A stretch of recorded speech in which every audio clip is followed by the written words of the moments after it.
Welcome back to the Boss Responses podcast. Our special guest host this week has been Ed Gandia. Ed is a business building coach and strategist who helps freelance writers and copywriters earn more in less time doing work they love for better paying clients. He is the founder of the High Income Business Writing blog and podcast, where he teaches thousands of freelance professionals, including me, at all levels, how to deploy simple systems and frameworks for growing your income with better clients. Ed spent 12 years in corporate sales. During that time, he developed repeatable strategies and processes for landing profitable, long-term clients faster and with less effort. He then applied many of those same principles and approaches to his freelance copywriting business, enabling him to build a six-figure solo practice in 27 months. His high-income business writing podcast is one of the top freelancing and writing podcasts on Apple Podcasts, and it's one of my personal favorites. I promised Ed I wouldn't fangirl too much in his introduction, but I have to say that he has helped me level up my business countless times since I first discovered his podcast several years ago. Ed is one of my absolute favorite people in the space of freelance content writing. He does so much to help others, and I am thrilled he was able to join us here this week. Now let's go ahead and learn more about Ed, his business, and how he helps freelance content marketing writers. If you're a freelancer, business owner, or anyone who deals with clients, you're in the right place. I'm your host, Teresa Edmond. I've been dealing with clients and running my business for nearly 2 decades.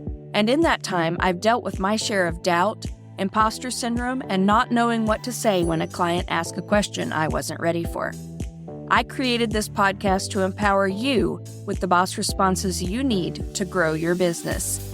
Each week, my guest co-host and I will bring you 5 episodes packed with practical insights. Monday through Thursday, we answer your questions. And Fridays, we dive deep to explore how our co-hosts embraced their role as the boss of their business. Welcome to Boss Responses. Thank you for joining us for our day of learning about Ed Gandia. Ed, thank you so much for being here with us this week. Oh, it's my pleasure. It's been a lot of fun. Thanks for having me. Today's going to be just a little bit different because Ed has transitioned away from straight freelance work into something that I think is incredibly valuable. Ed, can you tell us a little bit about yourself and the work that you do?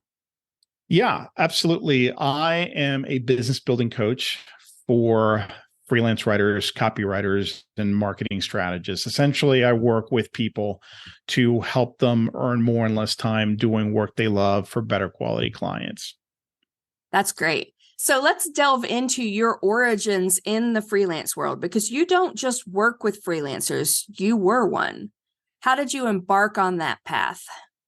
Yeah, so it was a long journey and not one that I necessarily planned. But the short version is that I was traditionally employed for a long time. I was in corporate sales, and there was a big part of me that really wanted to strike out on my own, either buying a business, starting a business, but I didn't know there was such a thing as freelancing.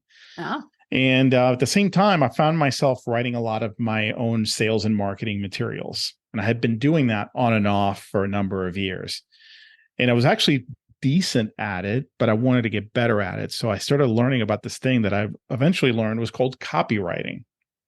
So I bought books, I bought courses. And at some point, I realized that this could be the business that I was searching for. I hadn't really thought of it that way. So I launched my business on the side in early 2004. Well, I kept my full-time sales job. And about 27 months later, I was able to quit my sales job and just go full-time. Fortunately, I had built it to a point where I was earning a very healthy 6-figure income right out of the gate. But I was pretty burnt out, because you can imagine full-time job, full-time freelancing at that point. What happened was, and the reason I got to where I am today is I did client work for a long time. Because of my sales background, and I kind of have an operational mindset, and I like to systemize things and think about improving and making things more effective and efficient. A lot of people were coming to me asking me, hey, how do you do this? Or how were you able to get to this point? And So people were coming to me for advice. And one of the things that people were asking me a lot about was, how did you make that transition safely? Because you were the sole breadwinner. How did you leave a six-figure income and were able to basically start freelancing so successfully within a couple of years? So I wrote a PDF guide that was like 160 pages long on what I did and how I did it. And it was a lot of trial and error that I obviously had to put forth. But what I gave them was what ended up working. So I netted it out for people. I didn't have a mailing list or anything. I just went to people who had email lists and I said, look, I documented everything. I want to sell this. Would you be willing to promote it to your list? And I had 4 people with decent sized mailing lists who said yes. And that's what kind of launched what is now a coaching business. But at the time was really just guides and courses. Along the way, I launched a blog with a couple of partners. We co-wrote a book called The Wealthy Freelancer that was traditionally published. My first ever book, and it was traditionally published. I got really lucky.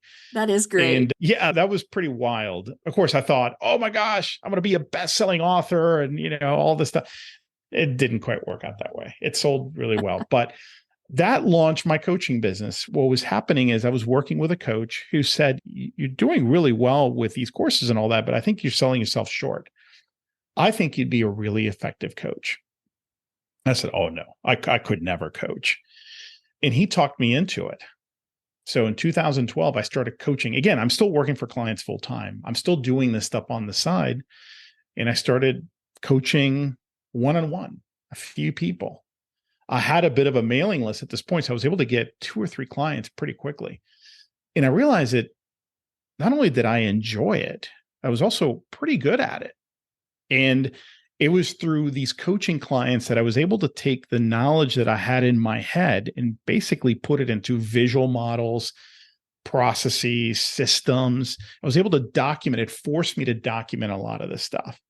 And I realized that I wanted to just do this for a living. So then I embarked on a plan, which took several years to basically just move in this direction, to do coaching full time and then sell some courses, workshops, et cetera, but just really move in this direction. I realized that I was a good writer. I was a very good writer, and I still am a very good writer, but I was a much more effective coach. And I really enjoyed that work much more than writing for clients. So 2016, I lost my last writing client, and I've been doing this full time since then. And I love it. It's not that I, again, didn't like writing for clients. I realized I got to focus on one thing. I think this 2 business thing is just too much for me to just keep all in my head. Yeah. And that's 2 completely different parts of your brain that are working there as well. That has to be exhausting. So one quick question about transitioning from working with clients to working with different clients, a whole different level of clients. Were there any kind of client management processes that you brought over from working with freelance clients onto doing your coaching? Oh, absolutely. I mean, just about everything. I had some tools that I had already developed for my own use, and others that were in my head. And I was able to just document that stuff. But everything from just kind of keeping track of, there are 2 specific tools. And in fact, I still use them with clients today. One is the capacity planner, which is a tool that enables you to do something and most freelancers don't really pay attention to. Everyone's got a schedule and everyone's got like their projects somewhere on a whiteboard or in a notebook or sticky notes. But there is something in between that is just as important, if not even more important, which is managing your available capacity. Our capacity to do work is perishable. We only have so much of it every week. And once it's gone, it's gone. So how do I optimize that? And this is a very simple tool that I used for years that saved me. It enabled me to not overbook myself, prevented me from not overbooking myself.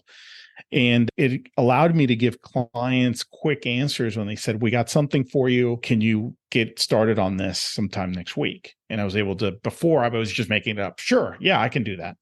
And I realized that now I had to work the weekend and that was no good. So there was a capacity planner, a pipeline tool, which enabled me to track opportunities. That came from my sales days as well, that I use in my freelance business. And then I started working with clients on that. How do I keep track of opportunities, probability of these things coming in, what they're worth. It also dictates how much more marketing I need to do because I see what's coming in potentially. So things like that. I was very fortunate. My years in sales, as difficult as they were, because they were always really tough sales situations, forced me to develop systems and tools and techniques that have served me to this day. And I'm able to now just customize them and refine them, and I'm able to share them with clients, and they're really powerful. Yeah, I'm always amazed at how pre-freelancing experiences and tools can really help you in freelancing and running your business. That's just amazing to me. So the capacity planner, this is something I'm really passionate about because people are like, I'm a freelancer now. I can take all of these projects because I can write for 8 hours a day. No, you can't.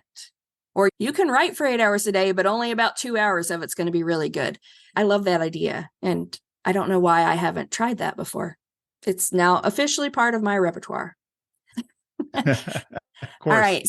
So as your influence and reach expanded, you've started all of these different tools for helping people becoming a business coach. I really would like to know, what was your pivot point? At what point was there a milestone you'd reached, or did you just reach a specific experience level, or maybe it was just the number of people asking for your advice? At what point did you really truly decide to take this coaching thing and run with it? It was sometime in 2012, and it kind of happened quickly. I don't really agonize over decisions. I get an idea. So my coach had planted that seed. I was still resistant to the thought, but I realized that my ability to help people with courses and with information products was really limited, when what people really needed was to talk through things with someone, to get personalized guidance. And I was already doing that in a way for friends and colleagues, and I enjoyed it. So then I realized, what if it became that? What if it became what I'm already doing to some extent, and I'm really getting paid for it? And so I decided to try it. But let me tell you, I was very fearful because like probably a lot of listeners can relate, I felt like an imposter. I haven't been doing this long enough, even though by that point it had been, 8 years of successful freelancing. But you never feel like you're ready. You never feel like you're good enough. And I'm not an official coach, and I don't have coaching training. And I realize that really a big part of coaching is just listening and creating space for that person to really explore ideas safely and with somebody they trust. Right. And really helping them discover a lot of this. My coaching has really shifted more toward that, even though I still provide very specific step-by-step information when appropriate. But a lot of our conversations can be more Socratic in nature. And that was always a lot more fun for me. I think it was early days. I kind of jumped into it with a lot of fear. Some people just were willing to give me that chance. And it only took a few coaching calls with my first couple of clients for me to realize, okay, this is what I want to do for a while. Yeah. Sharing knowledge. I think that's a natural progression of gaining all of the knowledge and giving it back. I don't think it works for everyone, but I think that it does really work for some people. Now, one of the things that you've talked about is, and I've heard you talk about this, and I know I'm really passionate about it, is setting expectations. So when I'm dealing with clients, I set expectations on, this is what I'm going to deliver. This is what you're going to provide. This is what I need from you, all of those things. I know you obviously excelled at that, or you wouldn't have come out the gate with 6 figures. That's a great place to be. Now you've moved into a whole different type of client work. Are expectations even more important now when you're working with clients, or do you think it's about the same? It's about the same. It's about the same. I mean, because you're still talking about it being a relationship. Mm-hmm. And I should also mention, I think one of the nice things about coaching, and I have on average about 35 clients at any given time. And my model has shifted to more of a group model, but you get a glimpse into everybody's business, right? So I have this unique vantage point where I could see what's happening in the business of 35, 40 people at any given time. So you get to notice trends. And what I've seen is that managing expectations is always an issue that has never changed. It really has nothing to do with what kind of business, if you're a coach or a writer or a strategist. It's hugely important. And in fact, a big part of your success comes from knowing how to manage that and how to do a really good job of managing expectations and then having those crucial conversations when suddenly things go wrong and the client is maybe disappointed, upset, and coming to you to express that disappointment. And we've touched on the importance of conversations a couple of times this week. And I'd really like to just point out that I think the ability to have those tricky conversations or those difficult conversations, especially when you're the one that screwed up in some way, is the hallmark of a really mature business owner. And I think that's one of those kind of keys to success that people talk about but don't talk about. If you're not willing, if you're not willing to step up and have a conversation when you need to have it, not waiting until you have to have it, then that's big. Now, does that play into your coaching? Is that something that you have to guide people through, is knowing when they need to just step back and have a conversation with someone instead of just muddling through and trying to fix something?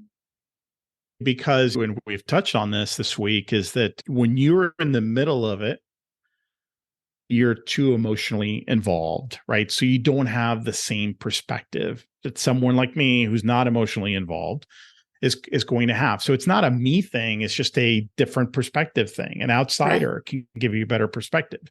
So this is hugely important. I'm going to say something controversial here, but I have found that the most successful writers I've ever come across are good to very good writers. But what they're really good at is running a business and managing relationships. Yep. That is, to put a number, that those two elements are like 70% of your success. Writing, again, I'm just guessing here, 30%. It's counterintuitive, but your ability to work well with people, to communicate effectively, to be the pleasant service provider and trusted partner, to be the person they can give work to and not have to worry about the quality or if it's going to be there on time. Someone who's enjoyable to have a conversation with, non-confrontational, somebody who stays in touch and who cares. Those things, super, super important. I would love to talk a little bit about, if you want, the whole what happens when things don't go well and you have to have that difficult conversation. Yeah, tricky, right? Because that's tricky part of it. Clients. That's a big topic. All right, so tricky clients, and sometimes a great client can be tricky because something went wrong. Right. This happens all the time. Sometimes it's not them, it's their boss's boss now breathing down their neck. So one of the things you need to do is, again, it's communications, it's client relations. How do you handle that conversation? I would say, don't be confrontational. Okay. That's what they're expecting. Okay. You need to bring those barriers down, and that confrontational attitude is not going to do anything good. Try not to get too emotionally wrapped up in the drama, in the situation, right? So as best you can, go into that call calm. Okay. Yeah. Understand the people, many times they're just trying to unload on somebody. And it's not about you. It's about something that's happening internally. And if you take it personally, then the conversation is not going to go well.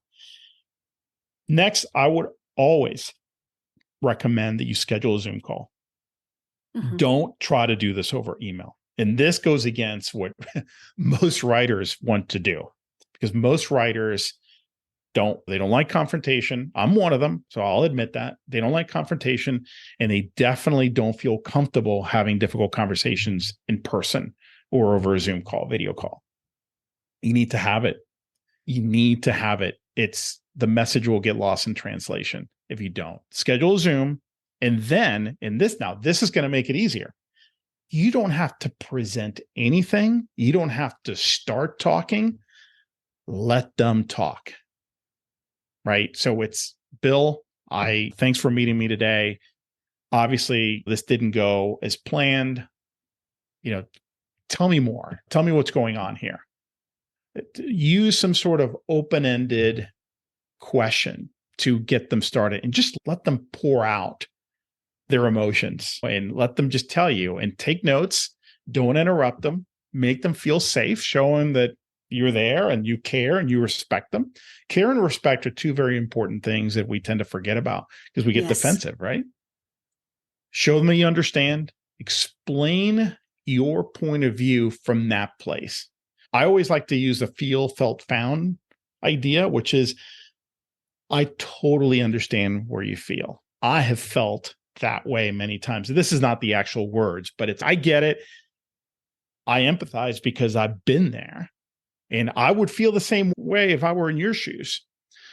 And then show the gap. Let me explain what happened here from my point of view. And let me take a stab at identifying where the disconnect may have been. Take responsibility where you need to. Don't then say, and you need to take responsibility too, Mr. Client. Just you take responsibility. Maintain that empathy. Empathy is what permeates this whole conversation. Right. And you need to be firm but professional, where boundaries need to be maintained. We talked about this a little bit, Teresa, about the whole boundary issue. You need to maintain those. Don't give in. Don't concede in areas where we don't need to concede. Find a way to fix it, but you need to keep the conversation safe for everybody. And that's your responsibility, not theirs. Always take charge, always take responsibility for that. And anyway, so these are, not to get too much in the weeds here, but this is just an example of how important it is to be a good communicator and to be able to handle these kinds of difficult situations. That again falls into the 70%. That's the most important. Yeah. And it's not about you. It really, truly isn't. The corporate world is tricky. It really is. And there are things happening that have nothing to do with you, and they really have nothing to do with your contact. Your contact is just in charge of communicating them. And now if you messed up, like Ed said, step in, be proactive, have the conversation, fix the issue, or at least try to fix the issue. Make a good faith effort, because that's all you can do at that point. Tell them what you can do to fix it, but don't make it about you. It's not. And sometimes if you do the thing, I think Zoom conversations are really important too. And I highly recommend them, because nonverbal communication in any kind of conflict is 90% of it. And if you get an email from someone and they're like, this isn't going to work for us, we need to redo it, it doesn't do what we wanted, that's pretty straightforward. It sounds pretty accusatory. You didn't do what we asked. But if you get on a call with them and they look really stressed out and remorseful and say, this is on us, it's not what we wanted, it's what we thought we wanted, but they changed their mind. They want something different now. And it gives them that opportunity to elaborate on it. And you can see that they are as upset about it as you are at this point. Then you become partners again and you work to resolve the issue. But communication, that should be a masterclass, Ed. Do you have a masterclass in communication? I do not, but I think it's one of those soft skills that we underrate the importance of that skill. Huge. Yeah. And it does not matter if you have the best clients in the world. There are going to be tricky situations or questions asked that you have to answer that you're going to feel immediately defensive about. It's the way we are. And removing yourself from that, I think, really helps. So I love that advice. All right. You are obviously offering some great resources for people, and I have availed myself of many of them over the years, including your amazing podcast. And I will have links to a lot of those in the show notes, because I think everyone should be a massive Ed Gandia fan. But you have a new thing coming out. Can you tell us a little bit about that? Yeah, absolutely. I realized earlier this year that there is a lack of understanding and a lack of skill in certain areas of running a freelance business. A lot of people I come across, they're lacking the tools they need and the skills they need to run a successful business, essentially business building tools. So rather than create courses around them, which is what I've done in the past, I created essentially a set of business building tools. And they're inside this thing I call the Business Building Toolkit. And I'm actually releasing one on just pricing. It's called the Pricing Maximizer. Here's what makes these toolkit sessions, is what I call them. What makes them unique? They're just 1 hour. Oh. 1 hour long. That's it. In and out in an hour, you get exactly what you need. All the golden nuggets are in there, including the handouts, worksheets, cheat sheets. And you're able to take an issue like pricing, which we could do a 1-week workshop on, and we'll condense it to an hour. So that way you can learn 70% of what you need in an hour. The other 30% you'll learn later as you go, which is fine. That's the way it should be. So anyway, I got that coming out, the pricing session coming out. And then the other thing that makes it unique is the price point. Super, super affordable. $25. Oh, So yeah, I wanted to make it a no-brainer, especially in the weird times we are in right now. So it's normally they're more, but I'm doing this when I release them, then I'm going to offer them for very little, and just so people can take advantage of them and get everything they need for almost nothing.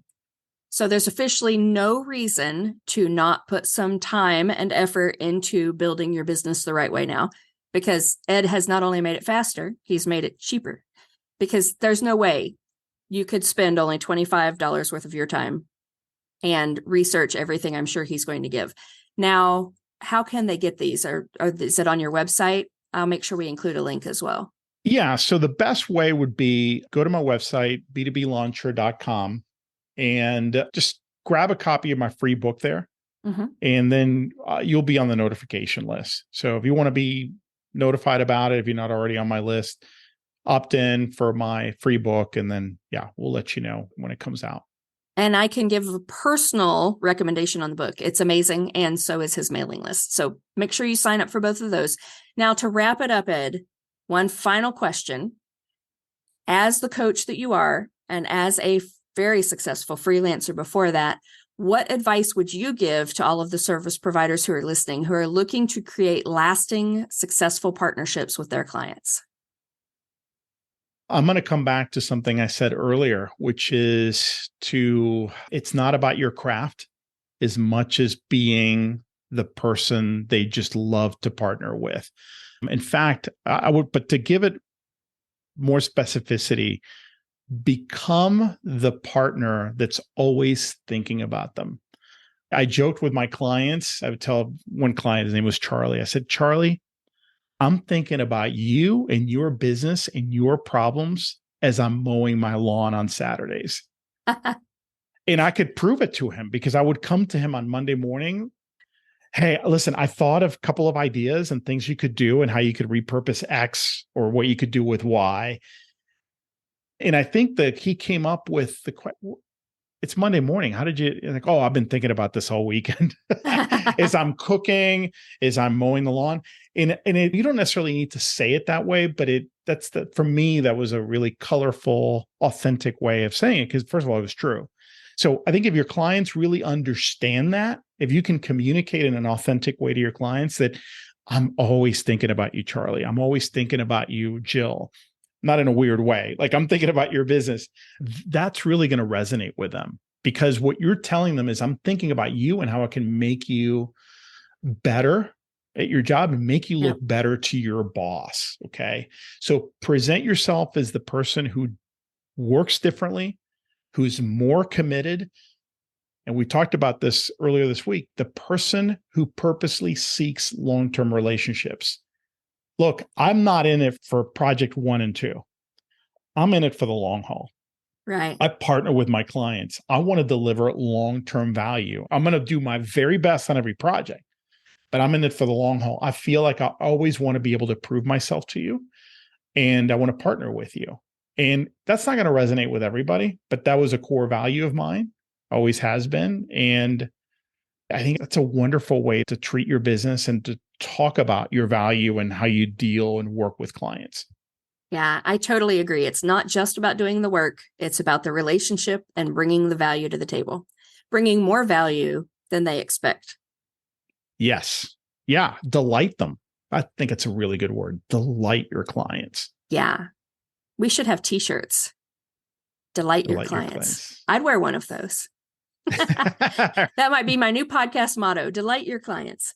All right. Yes. Ed, thank you so much for being here this week. It has been a masterclass in itself, and I am absolutely thrilled to have been able to talk to you. Well, thank you for having me, Teresa. It was awesome. Great experience. I hope you enjoyed our time with Ed Gandia as much as I did. Come back next week when we will have a new guest co-host. We will still be diving into listener questions Monday through Thursday, and Friday we will learn more about their business and how they manage their clients. Thank you for joining us.